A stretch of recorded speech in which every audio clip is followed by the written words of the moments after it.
Bonjour et bienvenue à tous. On se retrouve aujourd'hui dans le cadre du deuxième webinaire qui est organisé par l'AFB dans le cadre du salon Préserve Info. Donc, pour ceux qui ne me connaissent pas, je suis la coordinatrice de l'AFB. Et donc, avant de laisser la parole à la modératrice et aux différents intervenants, je vais faire une brève introduction. Donc, pour ceux qui ne connaissent pas l'AFB, nous sommes une fédération professionnelle des archivistes et gestionnaires de l'information en Belgique francophone. Et alors, nos missions, on s'articule autour de trois grands axes, qui est de fédérer les professionnels, sensibiliser aux enjeux de notre secteur et promouvoir le métier. Et donc, c'est dans le cadre en fait, de nos missions que nous avons décidé d'organiser le 6 mai 2021 le premier salon Préserve Info, qui est dédié donc, du coup à la gestion et préservation de l'information. Et en fait, ce dernier regroupera différents prestataires et entreprises de services et permettra en fait aux professionnels de pouvoir rencontrer ces entreprises, puisque le constat était que en Belgique, il n'existe pas de salon de ce type. Et donc, on souhaite vraiment en faire un rendez-vous de rencontres et d'échanges pour les professionnels.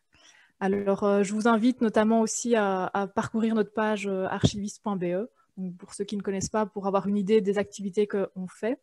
Et alors, j'en profite également d'avoir autour de la table / écran les professionnels du secteur pour vous inviter aussi à participer à une enquête qu'on a ouverte avec l'AFB sur les pratiques professionnelles.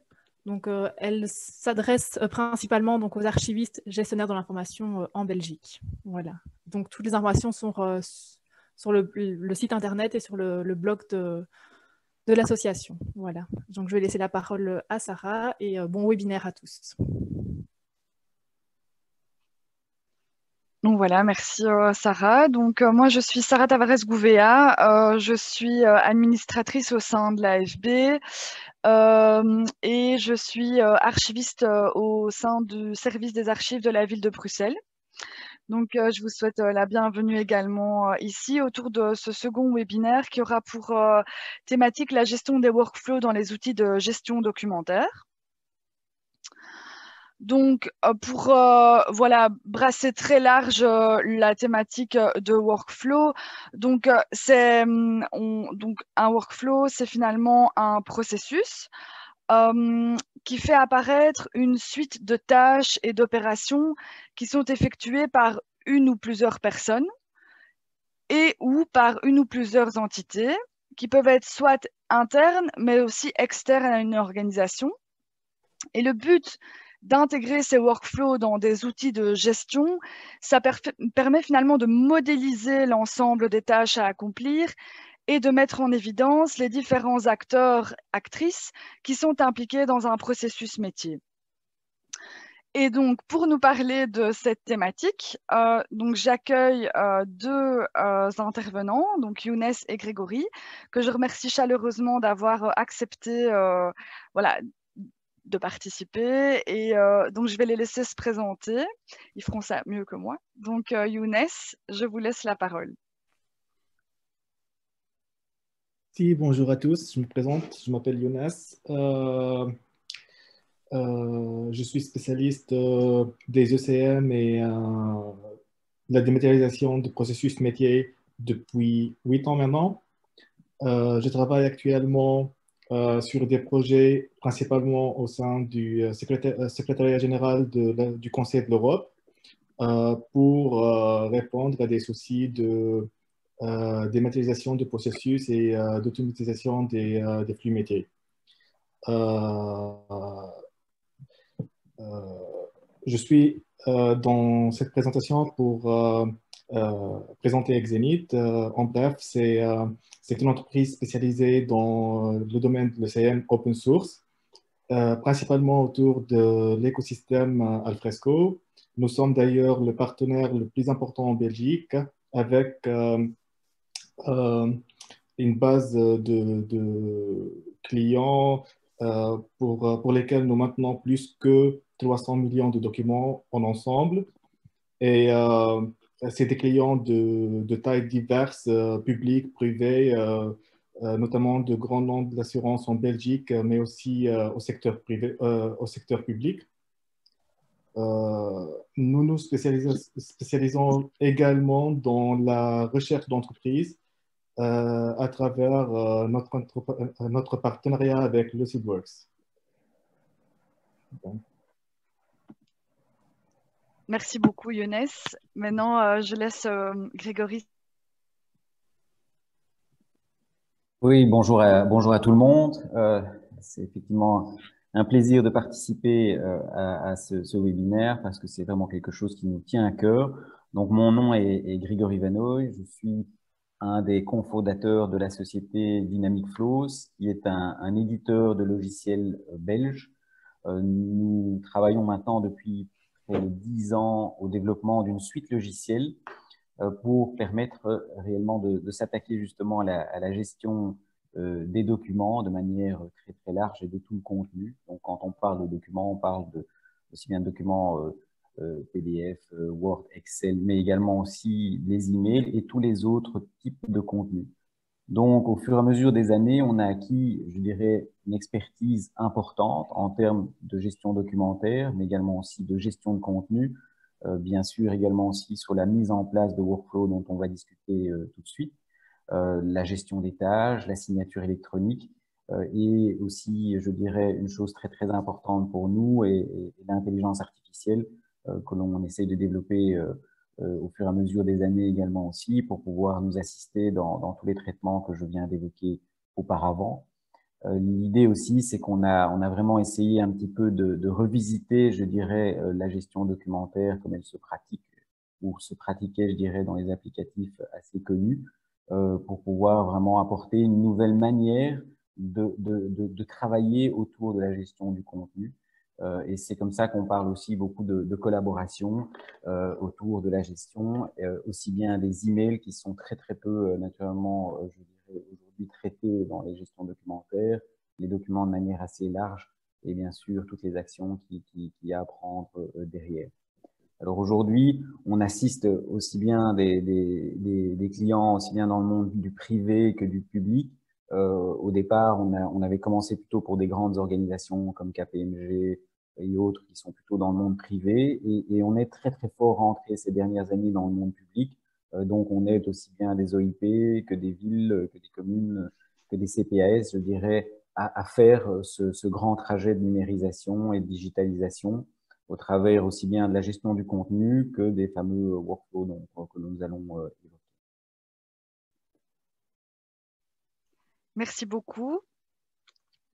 Donc, on va donc pour l'organisation de ces petits webinaires d'une petite heure. Donc, l'idée, c'est qu'on a posé 3 questions. Donc, on va poser 3 questions aux intervenants et chacun va y répondre voilà, à son tour. Donc, en ce qui vous concerne, si vous avez des questions, donc si quelque chose vous interpelle, vous pouvez donc communiquer via le chat. Poser votre question, votre interpellation. Et ce qu'on vous propose, c'est de consacrer donc en fonction des questions, un temps donc d'échange à la fin de la présentation, donc vers 1h moins 10. Donc voilà, n'hésitez surtout pas à poser vos questions dans le chat. Ça va? Donc, pour la première interpellation, donc c'est vraiment cette gestion des workflows finalement dans les outils de gestion documentaire. Pourquoi? Pour qui? Est-ce que c'est à la portée de tout le monde, de toutes les bourses, aussi bien publiques que privées? Donc, c'est la question qu'on pose d'abord à Grégory. Alors, effectivement, la gestion des workflows est quelque chose de très important.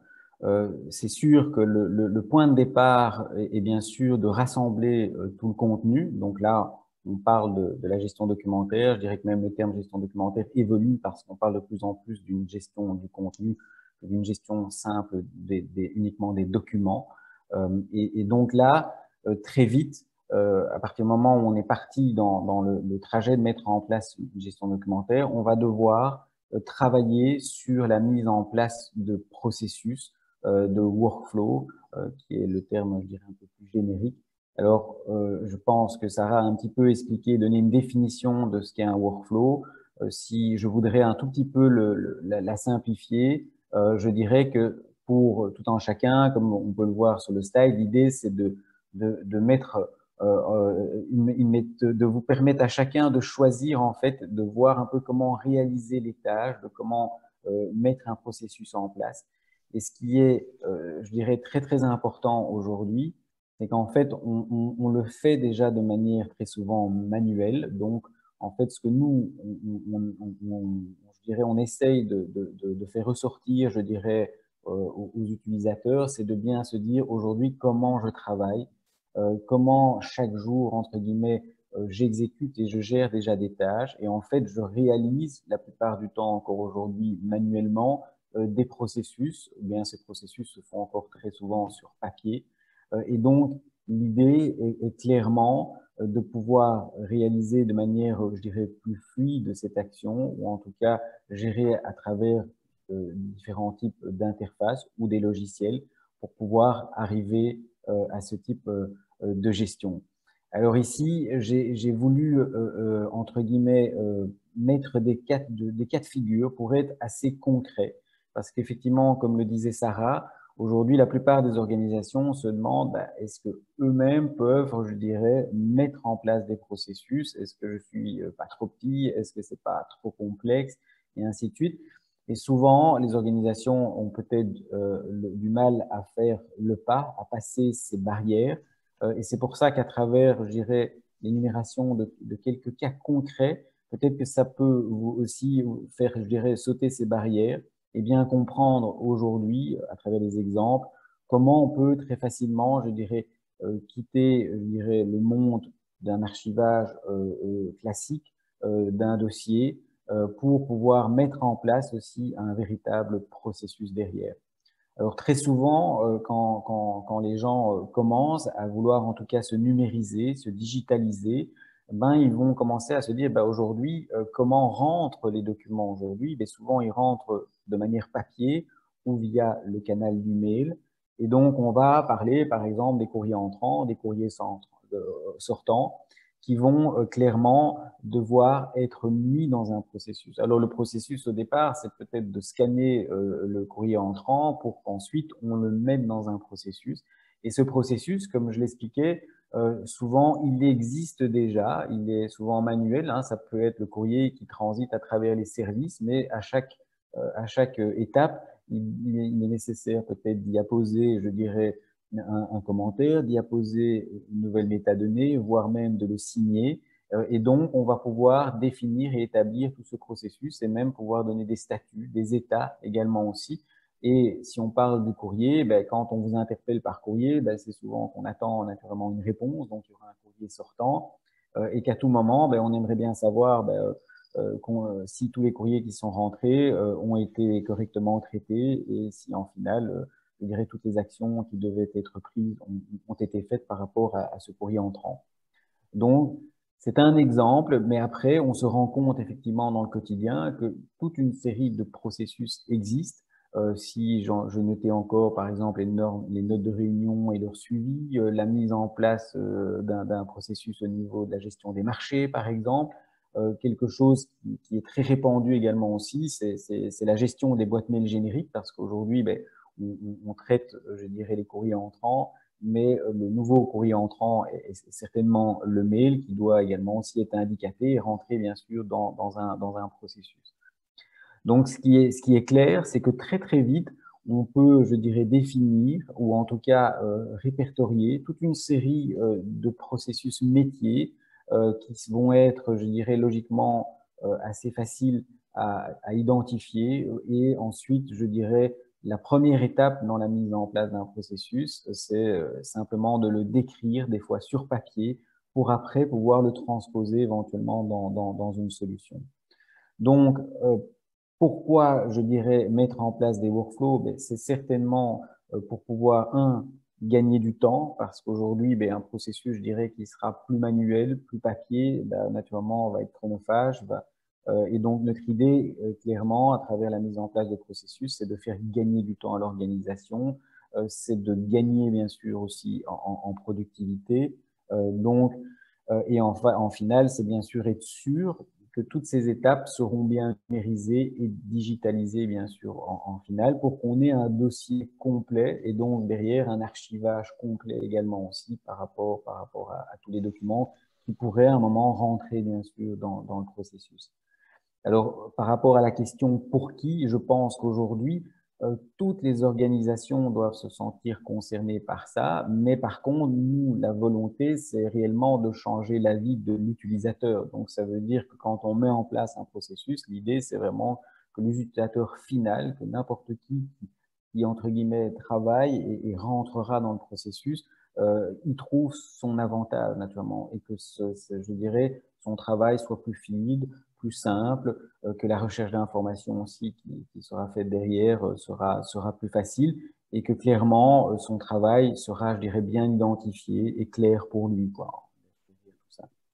Donc, je ne vais pas énumérer, bien sûr, parce que le temps est imparti, tous les cases, mais vous avez compris aussi que la signature électronique est un point important également aussi qui va venir se greffer dedans, et qu'en derrière, on peut même faire un trajet un peu plus GDPR par rapport à ça, et qu'aujourd'hui, quand on réfléchit à la mise en place de workflow, il faut vraiment réfléchir à des solutions suffisamment ouvertes pour pouvoir discuter aussi avec l'existant qui se trouve au sein de l'organisation. Et donc, peut-être que vous avez déjà entendu parler de web services, d'API, qui vont permettre de pouvoir s'intégrer dans l'environnement informatique existant d'une organisation et permettre de très facilement, je dirais, faire travailler les workflows avec éventuellement d'autres processus déjà existants, voire même d'autres applicatifs métiers qui existent en interne dans l'organisation.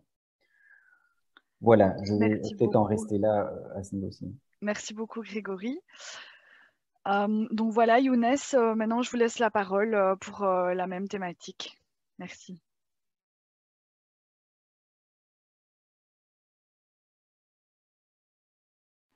En ce qui concerne cette question-là, d'abord, je crois qu'on doit répondre à la question qu'est-ce que c'est un workflow, qu'est-ce que c'est un processus métier et à quoi ça sert.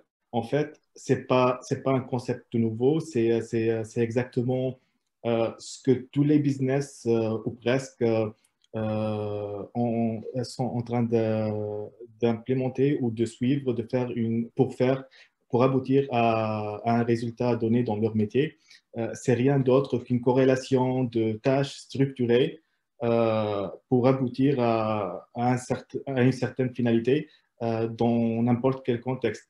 Pour être un peu plus concret, peut-être dans le contexte d'une validation ou approbation de documents, il y a une sorte de process collaboratif où une personne ou un groupe collabore pour créer un document quelconque. Et puis, au bout de cette tâche-là, il y a toute une série d'opérations à effectuer pour aboutir à valider peut-être dans une étape, deux, trois ou même plus le contenu de ce document et puis éventuellement le publier au public, par exemple. Donc, un processus, c'est l'ensemble de tâches corrélées pour aboutir à une finalité. Donc, dans le contexte de l'IT, on essaie uniquement de documenter, de digitaliser, de rendre l'opération beaucoup plus fluide et beaucoup plus facile à l'aide des outils techniques. Donc, ça peut se résumer en la digitalisation ou la structuration de ces tâches-là et les rendre disponibles à tous les utilisateurs derrière leurs écrans sans avoir à faire des échanges de papier ou des échanges de mails et tout. Ça permet de tracer le cycle de vie de ce flux-là et de tracer à tout où est-ce qu'elle est ma demande, où est-ce qu'elle est bloquée, combien de temps a été dépensé ici ou là. Ça permet également de faire des études quantitatives et qualitatives sur l'ensemble de travail donné dans un département, dans une équipe ou une autre.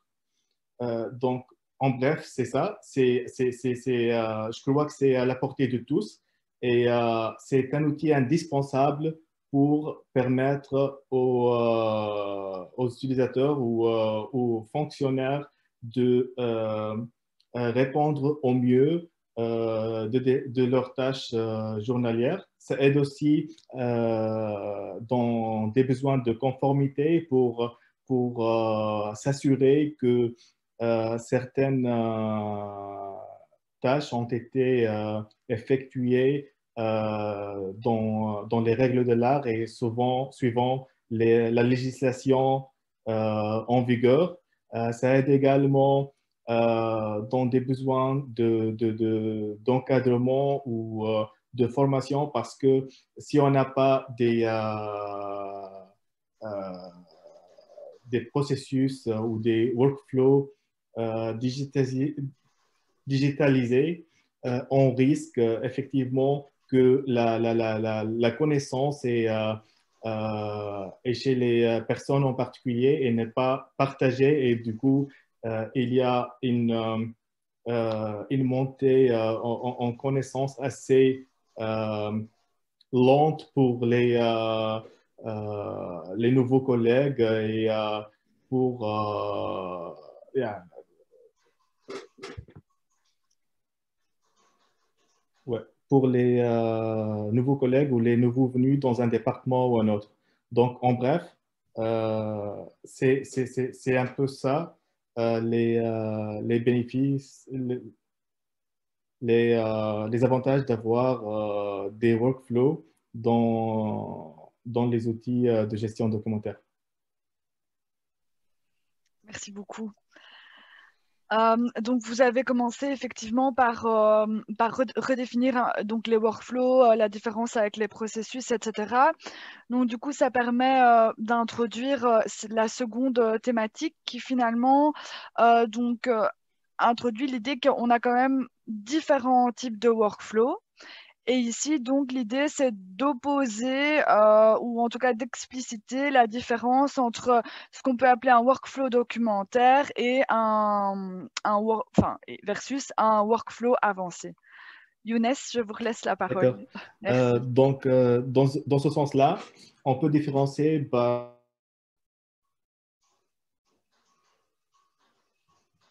notamment le workflow documentaire, c'est des types de processus qui sont centralisés autour du document. Généralement, c'est ou bien des besoins de production du document. Donc, si le processus de production d'un document quelconque, peut-être un cahier de spec ou un cahier de charge ou une note de service ou un document quelconque, nécessite l'intervention de multiples interlocuteurs de différents secteurs, de différents départements, et il y a un process vraiment minutieux pour arriver à la mise en place de ce document-là. Dans ce contexte-là, les workflows peuvent donner un moyen pour régner et gouverner de tels processus métiers. Peut-être également dans le contexte de validation, approbation et puis signature automatique, donc signature électronique, pardon. Donc, c'est vraiment toutes sortes de workflows qui est centralisé autour du ou des documents. Ce genre de workflow, on les trouve généralement dans les solutions d'ECM, Enterprise Content Management, ou les solutions de gestion de contenu en général. Il y a parfois même des workflows simples, plutôt génériques pour une approbation en groupe ou pour une liste de personnes ou un truc comme ça. Par défaut, dans la plupart de ces solutions-là. Mais il y a aussi les possibilités d'étendre ce genre de plateforme et de les enrichir avec des workflows documentaires un peu plus complexes et un peu plus évolués. De l'autre partie, ce qu'on appelle des workflows avancés, c'est plutôt des workflows qui ne sont pas limités uniquement à la gestion documentaire. Ça peut être lié à plusieurs d'autres systèmes ou aspects métiers. Donc, si on constate influe dans une entreprise ou dans un milieu donné, que ce soit le public ou le privé, comme étant un flux de bout en bout cross-department. Dans ce contexte-là, on ne parle plus de workflow documentaire, mais plutôt de workflow tout court, ou peut-être workflow avancé. Donc, c'est vraiment le flux métier de bout en bout qui pourrait être en relation avec les documents d'une part, mais aussi avec d'autres suites logicielles dans l'entreprise ou même des opérations en entièreté en dehors du système. Hein. Et dans ce contexte-là, on ne se rend plus aux gestionnaires de workflow qui sont intégrés dans les solutions de CM, mais on se réfère plutôt à des solutions, à des moteurs de gestion de workflow dédiés pour répondre à ces besoins plutôt génériques.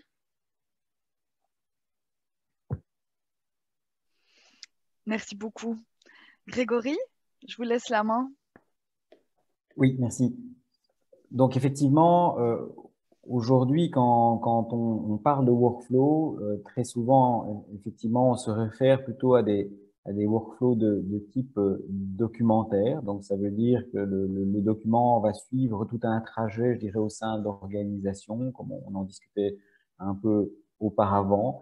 Et de plus en plus, maintenant, je dirais, le point de départ est très souvent un document. Mais il faut bien comprendre que dans un workflow avancé, le point de départ pourrait être autre chose qu'un document. Donc, on est capable de faire effectivement évoluer un workflow uniquement documentaire vers quelque chose de plus avancé. Ou comme je l'expliquais juste avant, très souvent, différents peut-être outils métiers. Si vous êtes dans la gestion d'une organisation, ben, vous avez souvent des logiciels, je dirais, plus administratifs ou autres. Ces logiciels-là peuvent être également aussi le déclencheur d'un processus. Et dans ce processus, bien sûr, des documents ou des emails ou d'autres choses vont sans doute devoir venir se greffer dedans pour, en finale, je dirais, alimenter ce processus.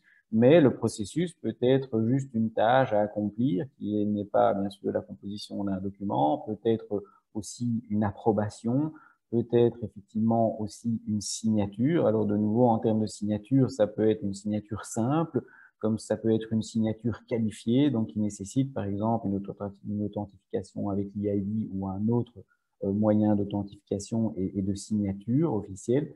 Donc, très vite, un workflow peut aussi devenir un workflow avancé et quand on parle de workflow avancé, très souvent aussi, il peut avoir un workflow de base avec des workflows périphériques qui peuvent discuter entre eux. Et donc, effectivement, le moteur de workflow est quelque chose de très important. Il faut en voir très vite ses capacités et aussi souvent les capacités à pouvoir dialoguer via ce qu'on appelle des web services ou des API avec d'autres applicatifs ou voire d'autres systèmes de workflow également aussi derrière. Alors, ce qu'on aime aussi beaucoup aborder aujourd'hui, parce que comme on le comprend, c'est que le but d'un workflow, c'est entre guillemets de simplifier la vie de chacun, c'est le fait de retranscrire, je dirais, un processus qui aujourd'hui est fait manuellement d'une certaine manière dans quelque chose d'informatisé si on veut, mais ce qu'on essaye de faire, c'est que ces workflows, certaines choses puissent être aussi automatiques ou voient. Et donc là, très souvent maintenant, on aime bien aussi parler d'intelligence artificielle et de faire interagir cette intelligence pour essayer, par exemple, d'analyser le contenu éventuellement d'un document. Et en fonction de ce contenu, ça va peut-être faire que on va devoir mettre le document dans un certain processus et que donc là, il y a des automatisations qui vont pouvoir se faire aussi pour simplifier la vie, bien sûr, de l'utilisateur. Et donc, aujourd'hui, on peut rajouter, je dirais également aussi, des composants de ce type-là, d'intelligence artificielle, qui peuvent, à un moment donné aussi, faire que le workflow va devenir de plus en plus intelligent et pouvoir encore automatiser plus certains processus. Donc, je dirais, l'évolution dans ce domaine est très, très forte. Et je dirais, on n'est pas occupé à se dire que ce n'est que pour certaines catégories d'organisations aujourd'hui, mais je dirais c'est quelque chose qui peut aujourd'hui être accessible pour tout le monde. Donc c'est ça aussi qu'il faut bien comprendre et bien faire passer, je dirais, comme message. Et que aussi c'est des choses qui peuvent se mettre en place assez rapidement, parce que souvent, c'est un petit peu peut-être des freins qu'on se met en se disant ben, ça va être complexe, ça va être long à mettre en place. Et aujourd'hui, ces technologies sont éprouvées et permettent rapidement de pouvoir déployer des choses et en tout cas passer, je dirais, à cette phase de digitalisation au sein d'une organisation. Donc voilà, bon, pour rester dans un temps, je vais peut-être m'arrêter là, mais on peut en discuter bien sûr pendant des heures. C'est des sujets très très intéressants. Merci beaucoup. Oui, c'est vrai que c'est un peu frustrant, mais voilà, l'idée, c'est vraiment de consacrer voilà, 1 heure pour survoler, donner envie en fait d'aller plus loin après. Mais donc, merci beaucoup. Effectivement, donc c'était assez parlant et donc je profite d'un exemple que vous avez donné, dont notamment la signature électronique. Pour lancer en fait la troisième thématique, qui est vraiment cette spécificité autour de cette signature électronique comme workflow. Si j'ai bien compris, qu'il peut être à la fois un workflow documentaire et à la fois un workflow avancé, vu que la signature peut être soit dans un parcours de validation de données, soit le point de départ finalement d'un processus. Et donc cette signature électronique, voilà, il y a plusieurs enjeux autour de cette question aujourd'hui. Et donc voilà, je souhaiterais vous entendre là-dessus. Et donc Grégory, je vous laisse la parole. Oui, effectivement, la signature électronique est un sujet très porteur et très important pour le moment. Pour quelles raisons? C'est que souvent, ben, comme on l'a déjà discuté auparavant, les processus vont à un moment nécessiter, je dirais, soit une approbation, un aval de quelqu'un ou de plusieurs personnes également aussi, parce qu'un workflow, il peut être, je dirais, séquentiel, c'est-à-dire passer de personne en personne, ou il peut être en parallèle, donc ça veut dire qu'on pourrait même attendre d'avoir la signature de 3 personnes. Et donc, ces signatures, comme on disait, elles peuvent être simples, donc c'est juste un approve ou un reject, je dirais, qui sera fait en tant qu'approbation, ou elle attendra à recevoir, je dirais, quelque chose de plus élevé, comme par exemple une signature qualifiée qui nécessite l'ID ou un autre mode d'authentification derrière. Alors, aujourd'hui, l'intérêt de la signature électronique aussi, c'est de faire que les organisations vont pouvoir passer vers cette digitalisation, parce que très souvent, ça pourrait être vu comme un frein. Ça veut dire qu'actuellement, ben, on reste peut-être sur certains processus papier parce qu'on s'attend à pouvoir apposer la signature dessus. Il faut bien comprendre que là, aujourd'hui, ben, dans la plupart des workflows, on est capable d'intégrer cette signature électronique. Donc, on est capable de faire je dirais, le processus dans sa globalité, et qu'en final, les documents sur lesquels devrait venir s'apposer cette signature vont pouvoir réellement être générés avec une signature apposée, avec le certificat qui va avec, je dirais, si on est dans une signature qualifiée, voire même d'autres types de métadonnées ou de données pourraient venir également aussi se greffer du fait qu'on a signé, je dirais, électroniquement le document. Donc, aujourd'hui, ben, je dirais que les technologies sont de nouveau aussi à un stade avancé, je dirais même éprouvé, que donc il y a certainement pas mal d'avantages à l'intégrer au sein d'une organisation et que je dirais les inconvénients se minimisent au fur et à mesure parce que aussi les gens commencent à avoir l'habitude d'utiliser ce genre de technologie et donc ne sont plus, je dirais, bloqués par l'utilisation de la signature électronique d'une manière ou d'une autre, et que dans même notre quotidien, dans notre vie quotidienne, on est amené très souvent aussi aujourd'hui à utiliser toute une série d'applications, soit bancaires ou autres, et qu'on a l'habitude de s'authentifier et en tout cas d'utiliser ces technologies. Donc je dirais que c'est vraiment quelque chose aujourd'hui qui peut se généraliser sans souci.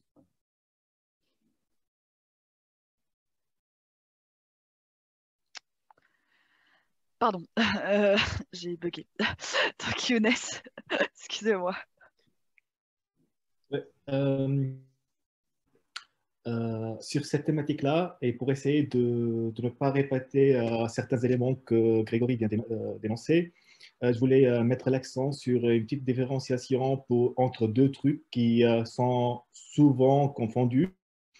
La signature électronique et la signature dématérialisée. Donc, souvent, quand on parle de signature électronique, on parle de processus de signer un document quelconque, souvent un fichier PDF, avec un certificat électronique pour attester, pour mettre en accent l'action d'approbation ou peut-être pour l'origine du document.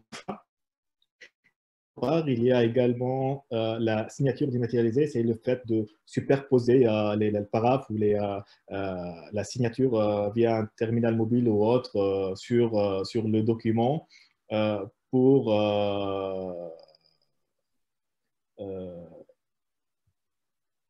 pour Valider. ouais, c'est un truc comme ça. Et là, c'est totalement un truc différent, c'est uniquement de la sur le document lui dans un emplacement prédéfini. Tout dépend du contexte. La signature dématérialisée, c'est pas du tout, ça n'a pas du tout la même valeur qu'une signature électronique parce que c'est susceptible d'être euh, facilement falsifié, disons. Ça, c'était le premier truc que je voulais euh,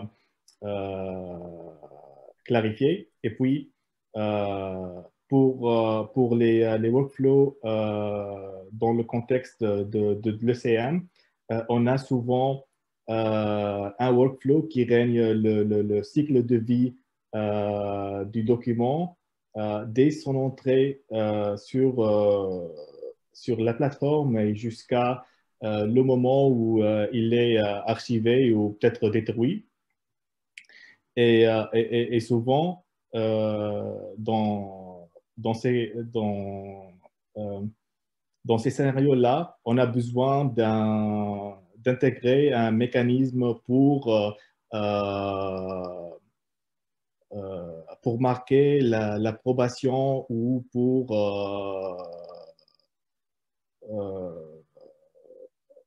juste valider que le document a été revu par certaines parties tierces. Et dans ce contexte-là,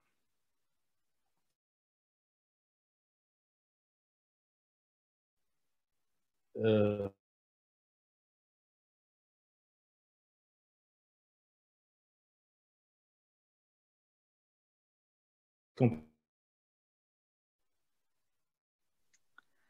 Je pense qu'on a perdu Younes. Ou c'est... Sarah, toi, tu entends ou pas, Younes? Non, je Oui, pense qu'il y a voilà. un problème de connexion. Ok, oui. Donc, voilà, on va avoir attendre qu'ils viennent pour peut-être terminer. Mais du coup, on peut peut-être profiter pour déjà regarder un petit peu. Je vois qu'il y a quelques interventions au niveau du chat. Est-ce que, Sarah, il y a l'une ou l'autre question qu'on peut peut-être déjà poser, à laquelle auquel Grégory pourrait éventuellement répondre? Oui, ici, je vois qu'il y a deux questions. Oui. Donc, une première, c'était quid de l'utilisation de l'intelligence artificielle dans l'analyse des demandes entrantes au helpdesk, des exemples d'utilisation en Belgique. Younes, on t'a perdu en fait. Oui, je m'en suis rendu compte. J'ai des problèmes de connexion ici. Désolé. Ok, ok. Mais juste alors avant, maintenant que tu es là et que tu sembles être bien là, juste terminer alors sur ton intervention et ensuite alors on relance la question sur l'intelligence artificielle notamment. C'était juste pour souligner que le besoin est là. et on a besoin d'effectuer cette opération sur un support digital et que la technologie ne manque pas de solutions pour effectuer la tâche et que tout dépend du contexte d'utilisation et si on a besoin que ça aille à une valeur légale ou pas, il y a pas mal de possibilités pour effectuer ça allant des signatures dématérialisées tout au bout jusqu'à des signatures électroniques ou peut-être même l'enregistrement de l'opération d'authentification ou d'approbation sur une solution de blockchain ou, ou des trucs du genre. Ok, super. Merci beaucoup en tout cas pour ces apports d'informations à ces trois thématiques. Donc voilà, effectivement, je pense que c'est un peu frustrant parce que bon voilà, on a dû voilà, orienter un peu les questions pour que ça dure pas trop longtemps. Et puis voilà, peut-être que vous auriez pu aller plus loin, mais on ne peut pas, entre guillemets. Mais donc voilà, maintenant le temps d'échange avec les intervenants et intervenantes va peut-être permettre d'aller plus loin. Donc Sarah, si tu sais juste reposer la question, comme ça Younes l'entend aussi. Et voilà, vous répondez comme vous le sentez, chacun à votre tour, quoi. Merci. Oui, alors je répète la question qui a été posée ici dans la conversation.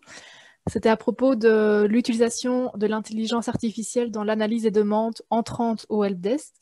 Et la personne demande si éventuellement vous avez des exemples d'utilisation en Belgique. Je ne sais pas qui souhaite prendre la parole. Grégory? Donc, effectivement, je l'ai évoqué parce que c'est vraiment le but et la finalité derrière. Et c'est sûr que c'est souvent les helpdesk qui sont les premiers concernés. Pourquoi? Parce que les demandes vont sans doute arriver sur un mail générique, hein, une boîte mail générique de type helpdesk. Et l'idée, clairement, derrière, c'est d'analyser le contenu. Alors, ça peut au début se limiter au sujet ou carrément rentrer dans le body du mail ou du document pour analyser le contenu et clairement, en fonction de ce contenu, pouvoir, je dirais, aiguiller le processus, donc le fameux workflow dont on parlait, soit vers la bonne équipe, soit vers une thématique spécifique, voire même trouver éventuellement des similarités avec d'autres demandes qu'on aurait pu avoir auparavant et à terme peut-être proposer même la bonne réponse ou en tout cas certaines possibilités de réponse pour l'utilisateur par rapport à ça. Donc aujourd'hui, c'est des choses qui se mettent en place. C'est très souvent effectivement par les helpdesk que l'on commence, mais ça pourrait généraliser aussi, comme je disais, à d'autres, bien sûr, d'autres activités. Et on le trouve entre autres dans l'assurance, si on veut citer quelques exemples, ou en tout cas des organisations qui ont beaucoup de demandes qui viennent de l'extérieur. Donc, ça ne doit pas spécialement se limiter qu'au monde privé. Dans le monde public, bien sûr, il y a également aussi beaucoup de demandes qui viennent, à ce moment-là, plutôt des citoyens ou des bénéficiaires ou autres qui doivent aussi être analysés et également aussi utiliser l'intelligence artificielle éventuellement. D'accord. Sur cette thématique-là, je crois que l'implication de l'IA dans les processus de gestion documentaire, on peut la résumer principalement dans deux aspects. Le premier aspect, c'est le routage automatique de documents. Et du coup, quand on a un document scanné ou photographié et envoyé dans l'entrepôt de données sous format image ou PDF,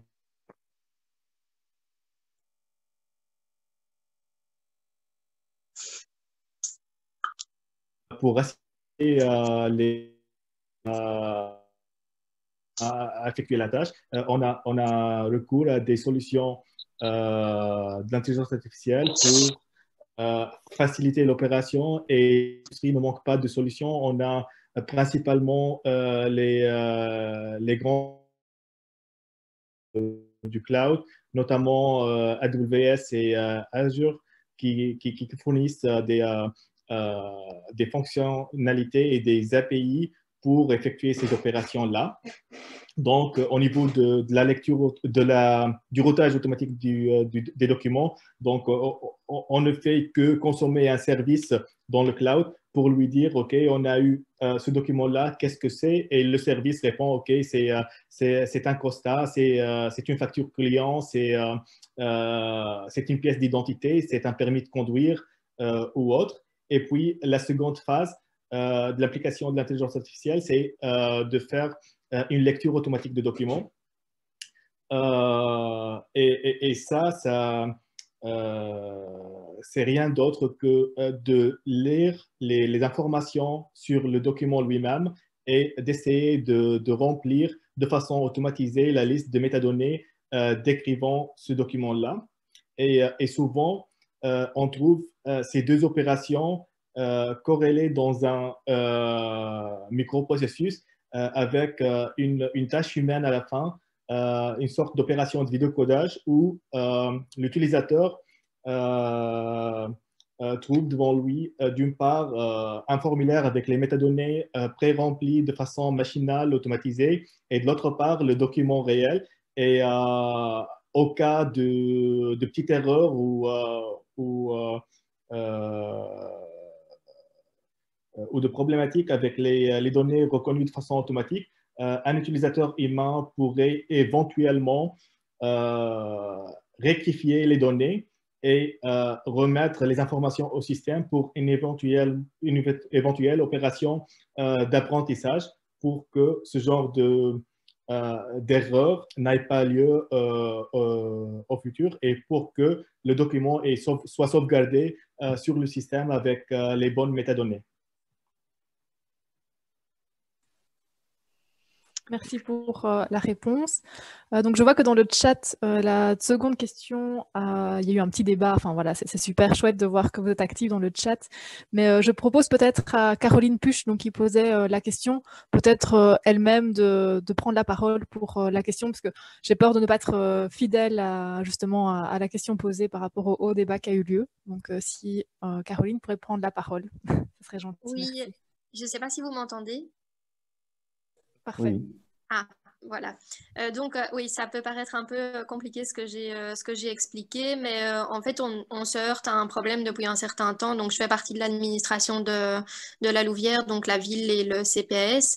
Et ben, les autorités, en fait, ce qui les freine un petit peu, c'est de savoir si finalement un document qui arrive donc en format papier, chez nous, il est intégré donc dans une JET, donc on le numérise et il part en fait dans le logiciel qu'on utilise. Il est traité par les services, en fait, donc les services qui doivent traiter ce document-là. Et alors, c'est peut-être un document qui va amener la possibilité de générer des courriers sortants ou de remplir un formulaire ou quoi avec des signatures par rapport à ce document entrant. Et ce que je voulais savoir, c'est si justement, comme Grégory l'a expliqué, qu'on dématérialise le processus dans sa globalité. Donc, si on veut vraiment aller jusqu'au bout des choses, ben si, comme courrier sortant, donc voilà, on réalise le courrier et tout ça, on appose une signature électronique sur celui-là, sur le document. Admettons que le document de base était un formulaire à compléter sur lequel il faut aussi apposer une signature. Ben, finalement, donc en bout de course, est-ce que ce document-là est vraiment, fait force probante, peut être utilisé vraiment légalement? Je sais que la signature électronique, c'était le début de la question, elle fait force probante, elle est vraiment, je veux dire, elle est légale, mais je veux dire, ça pose question par rapport à nos autorités, justement, de savoir si en bout de course, si le fait de signer un document électroniquement et voilà, il y a quelque chose qui prouve que c'est vraiment OK par rapport à ce document-là, cette copie numérique du document, parce que on va pas le réimprimer, le document, par exemple, il va être envoyé par mail ou quoi que ce soit. Enfin, je ne sais pas si vous situez un petit peu ce que j'explique. Oui, mais non, mais c'est clair que c'est pour ça que je disais que souvent on pouvait définir ça comme étant un frein, hein, donc ou autre. Mais aujourd'hui, ce n'est plus le cas. Mais par contre, il faut que ce soit bien mis en place. Donc, ça veut dire que effectivement, le document si on prend votre exemple, hein, dont le document devrait sortir. Alors là, ce qui est toujours très important, c'est qu'en interne, soit on parle d'une signature simple, hein, ça veut dire qu'il y a juste un aval, une acceptation, une signature, je dirais, moins qualifiante, si on veut. Puis après, il y a la signature qualifiée. La signature qualifiée, elle nécessite que vous soyez, par exemple, connecté avec votre e-ID. Donc, ça veut dire que on récupère à ce moment-là un certificat et que dans le PDF en final qui est généré est, je dirais, associé ce certificat. Vous avez peut-être déjà vu ce genre de PDF. Ouais, Donc, ouais. la signature vient s'y apposer, vous avez le certificat qui est lié. On pourrait même le transformer en PDF-A. Ça veut dire qu'en bout de workflow, il faut bien sûr que ce PDF ne soit plus modifiable, naturellement, ne soit plus adaptable. Donc, il faut qu'il soit, je dirais, archivé, stocké dans son format définitif, sécurisé. Alors, on parle souvent d'encryptage également aussi sur le document final. Il faut vraiment voir votre gestion documentaire devient un véritable coffre-fort électronique. Et donc, le PDF doit être là, sécurisé, finalisé, non modifiable et avec le certificat, bien sûr, joint de la signature par rapport à ça. D'accord. Et enfin, je veux dire, au niveau des informations, enfin, enfin, s'il y a une loi en particulier, je sais qu'il y a le Digital Act et tout ça, on devait en Oui, reparler oui. pendant une prochaine, enfin, prochain webinaire. Est-ce que, à part ça, est-ce qu'il y a autre En chose fait, ce qui sur laquelle je peux m'appuyer? est, je pense, assez important aujourd'hui, c'est que il faut, enfin, si on veut rentrer avec, enfin, faut pas rentrer trop long dans le Digital Act et toutes ces choses-là, c'est que les documents doivent être en final dans un coffre-fort électronique. L'idéal, c'est quand même qu'aujourd'hui, il y a pas mal effectivement de choses qui sont passées en France et qui ont été légiférées par rapport au fait d'aller sur des plateformes plus ouvertes, plus dans le cloud, comme c'est passé en Europe et ainsi de suite. Donc, il faut faire attention aussi où on va se positionner, où on va aller, vers quel type de solution. Est-ce qu'on est dans le SaaS? Il faut prendre certaines précautions naturellement par rapport à tout ça. Pour être sûr. Et derrière, il y a toujours, par contre, une solution de gestion électronique et de process, normalement, va vous faciliter aussi des trajets, même de GDPR et de mise en conformité, parce que demain, si la personne vous demande de supprimer tout ce qu'elle détient, vous mettez par elle, ce sera sans doute plus simple aussi dans une procédure de pouvoir accomplir cet acte. Donc, il y a des choses auxquelles il faut faire certainement attention, mais le but, c'est clairement que ce type de solution puisse vous aider dans ce trajet-là. Younes, vous avez quelque chose peut-être à ajouter? Je voulais juste rajouter qu'il y a également le souci que lorsqu'on effectue des signatures totalement dématérialisées, donc notamment des signatures électroniques avec des certificats et tout, on a souvent le souci que, OK, l'administration demande une copie papier du document, il n'accepte pas peut-être la version électronique, et dans ce cas-là, si on imprime le document, on n'a rien qui prouve son authenticité.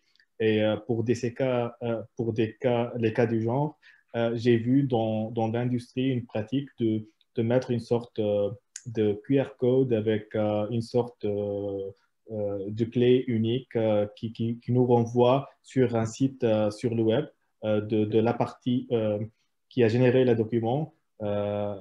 Et si on accède sur ce lien-là ou cette URL-là, on peut trouver peut-être moyennant d'une seconde barrière d'authentification ou de saisir un autre code qui est au-dessus du QR code ou un truc comme ça. On pourrait éventuellement vérifier l'authenticité du document et voir même une copie intégrale du document sur le web pour s'assurer de l'authenticité du document, en effet. Donc, ça aussi, c'est une pratique pour mitiguer le problème que une fois un document signé électroniquement est imprimé, l'information est perdue parce que la signature électronique n'est pas transmise en papier. Hein. Merci beaucoup pour ces précisions, Younes. Donc voilà, mais on arrive à la fin du webinaire. Il est déjà 1 heure. Donc, je voulais juste voilà, vous remercier pour beaucoup, Younes et Grégory, pour votre temps et toutes ces précieuses informations. Et voilà, vous inviter au salon Préserve Info, bien évidemment, pour qu'on ait la chance de découvrir vos solutions et peut-être s'entretenir de manière plus approfondie avec vous et vos collègues sur des questions plus spécifiques. Donc, ici, vous avez les prochaines dates des webinaires. Donc, comme disait Caroline, voilà, on aura l'occasion de discuter de l'un ou l'autre point qui ont été évoqués aujourd'hui lors des prochains webinaires. Mais donc, surtout, n'hésitez peut-être pas aussi à nous interpeller avec des questions voilà, que vous auriez plus générales, des questions que vous voulez voir abordées peut-être dans l'un ou l'autre webinaire et qui ne vous semblent pas compris ici dans les thématiques. Donc voilà, merci beaucoup en tout cas pour votre temps. On espère vous revoir lors des prochains webinaires et lors de notre salon. Et je laisse le mot de la fin à Sarah. Oui, bah, tu as déjà été très complète sur le mot de la fin, donc je voulais simplement encore remercier évidemment nos intervenants pour avoir participé à ce webinaire et remercier aussi les participants puisque voilà, c'est grâce aussi aux questions qui permettent de faire vivre le débat, donc c'est vraiment enrichissant que les participants puissent participer de manière active via le chat.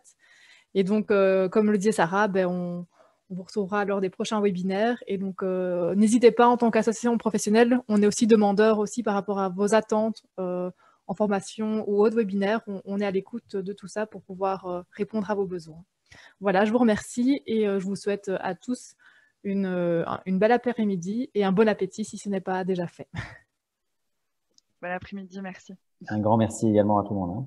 Au revoir. À bientôt. Au revoir. Merci. Bientôt.